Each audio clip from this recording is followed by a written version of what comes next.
The man's mind was racing. The figure was nothing short of terrifying. Even in the small screen of his datapad, this new human looked massive. The dark armor and lack of a visible face didn't help his nerves either. I am.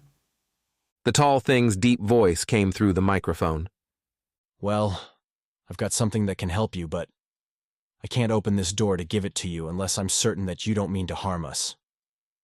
Fair bit of a predicament then, huh? Yeah? You got any way to prove it? Not really. My name's Penelope Astor. I'm the security officer for the Blue Nebula. We were supposed to be delivering energy cells, but that has become somewhat complicated. Deegs here? The nebula is in orbit right now. We sent out a distress call. Okay, I've got the crew list here, which means I've got your picture. Penelope's eyes shot down the corridor quickly. Nothing was coming as far as she could see or hear. The planet's atmosphere was breathable. Quickly, her hands came up and slid her helmet up and off.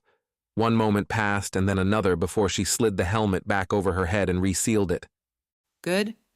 I hope so. The door lock clicked, and it slid open. She could see a small group of Tinsley and other aliens huddling behind crates at the far end of the bay. A slender Tinsley moved into the doorway. The faster you move, the better, I'm sure, so take this. He handed her a small chip. It's a maintenance override key. If they've managed to get control of the systems and lock things up, this can get you through. Oh, and there are 4 more of those monstrosities on the 2nd level, and another 4 on the 3rd. The other one, like you, is in the control center. Excellent. The frames that made it into town are scrap, but stay here until things have cleared. Keep the door locked. The door slammed shut and locked. Yeah, that was the plan. No offense. Penn chuckled and moved back down the hallway. The mechanic moved back to the huddled group and watched their unexpected savior methodically clear the opposite hallway and its bays before moving onto an elevator and climbing to the 2nd floor. They witnessed a scene very similar to the one they'd just been watching. The lone figure was unfazed by the frames. She didn't shake or freeze or panic at the gunfire. She only responded to their dreadful popping sound with her own. Penelope swept through the frames with confidence and soon found herself standing in front of the control room door. She replaced the magazine in the rifle before moving to slip the maintenance key into the door. Before she could, however, the door unlocked on its own and a voice came through the console to its right. No need. There's no need to roll in here guns blazing. I can see I'm outmatched. You'll see I'm unarmed when you come in. Not that it would do me much good. I've seen what that armor is good for, and I haven't got anything for it, so... Penn knelt before the door and readied the rifle. With a quick tap, the door slid open, and her vision scoured the room for threats. She noticed a rifle much like the one she was using on the floor just inside the doorway. Other than that, a man sat as nonchalantly as he could in a chair clearly not suited for humans. His hands were held out to the sides. He wore basic body armor that clung to a thicker frame. An open helmet sat atop his head. The colors of his gear weren't quite right, though. Some were army green, some navy blue, and a few other pieces were mottled tans. They were clearly mismatched sets that had been thrown together to make a full kit. You move so much as a centimeter, and I put you down. The only reason you're still breathing at all is because you will be answering some questions I have. Now stand and spin around slowly. No weapons, no tricks.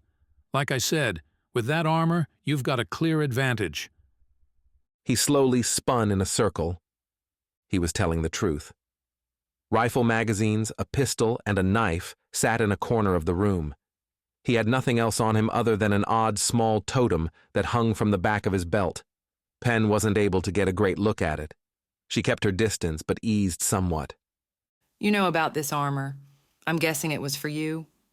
As she looked around the room more closely, she noticed a few poor Tinsin corpses. One of them had to be the one who contacted the Blue Nebula. He sat again. It should have been, but no. No, he says I'm not worthy of it. Apparently, there's some difference between you and I. Scylla. Even covered by the helmet he could see he struck a nerve. Oh, yes, I know who you are. The beast who slaughtered a small army. I mean, no disrespect. I'm sure you're good, but I don't think it's much more than a person who got all the expensive toys. He, slowly, pulled the odd totem from his belt and began fiddling with it. Is that what you think? It is. Lose the armor, lose the guns, in a fair fight? I don't think you'd do so well. I can see why they don't think highly of you. The only impressive thing about you is your ego. I could do exactly what you just did. You waltz through like nothing because you have the gear for it. Not likely? Who's they? Very likely, and why would I tell you? Bullet through the head, remember? She raised the rifle slightly. No.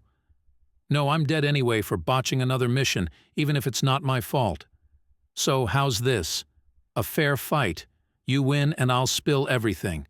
You lose and I get to go back, armor-clad, with proof I deserve the respect I'm owed. You really think I'm going to trust you with that? I mean it. No guns, no knives, no armor, just fists. He stood and removed his helmet, throwing it away. His body armor followed until from the waist up it was nothing but old fatigues. Again, the totem became visible. Closer now, she could see what it was made of. A disgusting sight. A loop of thin paracord adorned with alien ears or patches of skin in any case where the alien species in question didn't have ears. It was like a sick parody of an old Earth keychain. He seemed to notice her attention lingering on it. He pulled it from his belt and held it up. Like it? A little project of mine. The newest addition came from the little friend of ours who managed to make it to the communications terminal. He looked over to one of the dead Tinsney, who did indeed seem to be missing a patch of skin. Even though it should be impossible, the plain visored helmet Scylla wore seemed to convey an expression. Something about her stillness and the slight tilt of her head made a chill snake up Arthur's spine.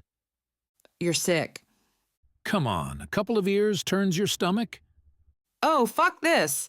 She set her rifle down and pulled her helmet off. She followed his example and in short order was only armored from the waist down. Broad shoulders rolled and corded muscles flexed as she adjusted to the freedom. Her cold glare was clear without a helmet to obscure it. Arthur grinned and dropped into a fighting stance. He began moving left and right. Slowly, he edged towards Scylla. The only part of her that moved were her eyes, following him acutely. The rest of her was near motionless. Her arms were down by her sides and her body faced forward. Her chest rose and fell slowly with her breathing. After a few moments moving and positioning, Arthur surged forward. A right hook shot towards Scylla's face. Her fist collided with the space between his nose and his left cheek. Ah! He yelled. What? Pain made it hard to think, but the sequence of events finally came to him. It seemed almost instant, but her right arm had come up under his punch and redirected his momentum out to her side. Her left hand followed suit, clasping around his wrist, and continued to push the hook out and down. Finally, her right hand snapped forward. Her knuckles settled just left of his nose, and the force sent his head reeling back. His body followed, and he stumbled a good few feet before he managed to regain his balance. He expected her to be rushing him. He even put his arms up preemptively, but as the pain dulled and his focus came back to him, he saw that she hadn't moved an inch.